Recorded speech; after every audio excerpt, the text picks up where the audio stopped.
My name is Jonathan Parks, and welcome to Jonathan's Nature Crafts.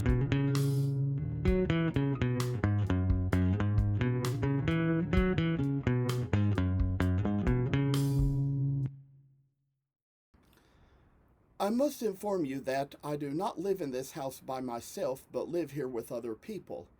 Sometimes other members of the household may have to walk through areas where I might be recording with other family members on the phone. If you hear any noise like that, please feel free to disregard. We are doing our best to get noise canceling equipment, which may at least keep you from hearing exactly what is being said. Thank you for considering.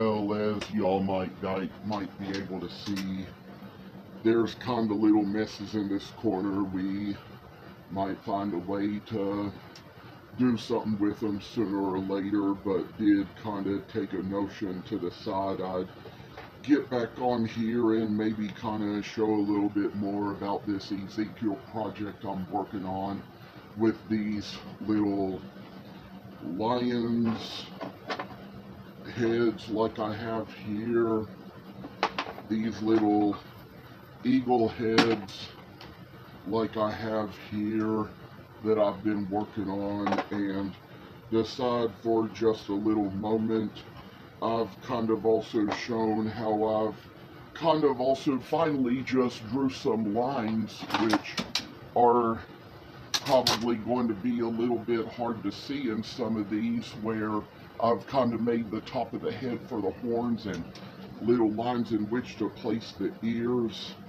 It might be kind of hard to see with the visual effects here, but I say that it just comes a little time and moment when we might kind of cut along this line, try to make these little ox figures, and I'd say that there's so much I remember out of the book of Ezekiel. I forgot to share a lot of this last time, but think about the fact that he kind of spends a year laying on one side, kind of watching how everything goes and watching the Lord's prophecy to him and all he needed to write down, and then he lays on his other side for a year and watches all the other parts. And there were little interesting things, you know, in that book. There's a place in the book where God commands Ezekiel to eat dung. That's one part of it. And then there's kind of like another place further in the book where it kind of changes a little bit, and there comes a place where God commands Ezekiel to cook his food over dung. And I mean, you know, it's kind of interesting what different commands he gives people, because, you know, it's like in the Old Testament he commanded the Israelites not to eat any unclean food, but in here he commands Ezekiel to eat something that is neither clean nor food. So everything kind of gets a little strange now and then, and I say that there's so much we read and learn in these Bible prophecies. It was probably one of the first books I might have read all the way through whenever I started reading the Bible, and we know there's places in there where Ezekiel's wife dies and Lord denies him the right to cry, and so it kind of gets a little where, you know, sometimes we don't always understand every detail of the way everything goes, and, you know, we see that there's been many other things happen in Bible prophecies. We know in the New Testament, God commands us to be equally yoked, not to marry unbelievers, and then there's kind of a place in the Old Testament where he commands Hosea to marry an unfaithful woman, and as Michael Card mentioned,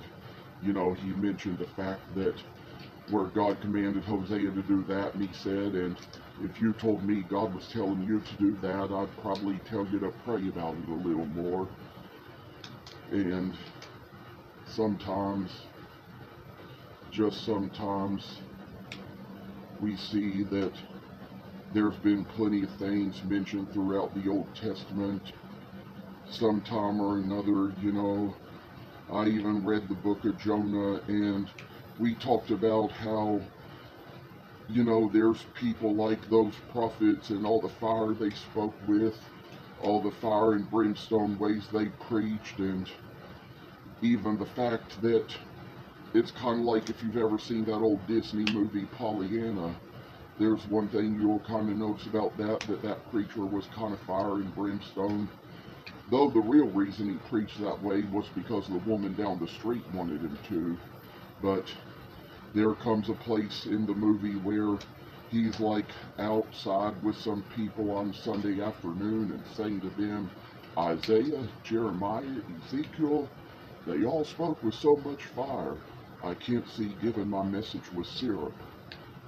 So I say that there's little strange ways people kind of have of doing things, and we know one thing for sure is that there's not much place in the Old Testament prophecies where you kind of see much mention of hell, except in the book of Isaiah. There's places where Isaiah kind of talks about consuming fire and eternal burnings, but not many places in the Old Testament where you find much of that, I'd say, and little interesting thoughts we come across now and then. And I say that, there's different churches that believe different things, and some of them these days, they talk about how they grew up around all the fire and brimstone sermons back in their days, and back in the days when, when that was kind of the way to preach, and how, the fact is that society changes so much that old ways of preaching don't work in modern society.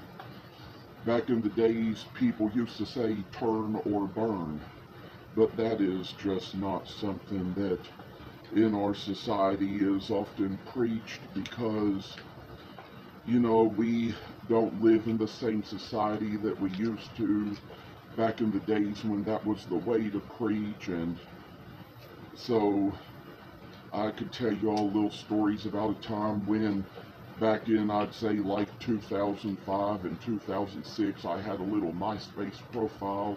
I was like in my mid-20s at the time, and kind of like had a little phrase like that as the headline on the profile, and could tell you all little ways I got ridiculed by another site, and had all these like strange people messaging me to say all these strange things to me about it, and just all the little ways I had of showing what all I had to say. And some people, just some people, I mean, I tell y'all, there were just certain subjects that weren't even on the site, but people kind of came to me about certain subjects that weren't even mentioned, and telling me all about that little article that was written on somethingawful.com, and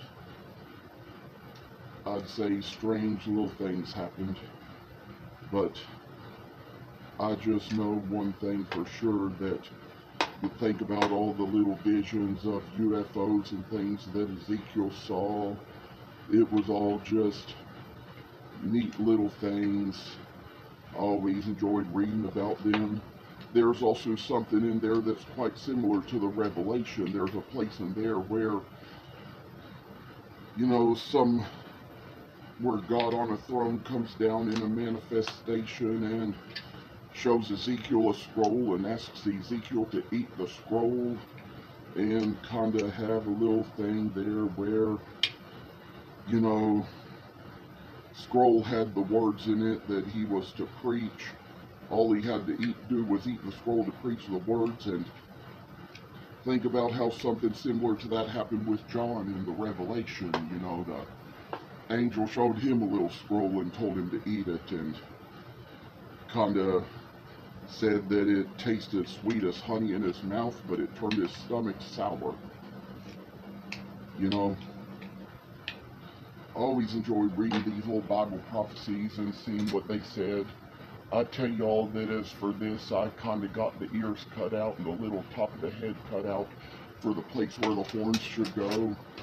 As you can see, I try to only make these videos like this only 10 minutes long, for the exception of the opening and the closing of them. So it might be a little time that we might be about to end here soon. And I say that these carvings are kind of my pride and joy, all I do and how I spend my time. So thank you very much, and keep in touch always.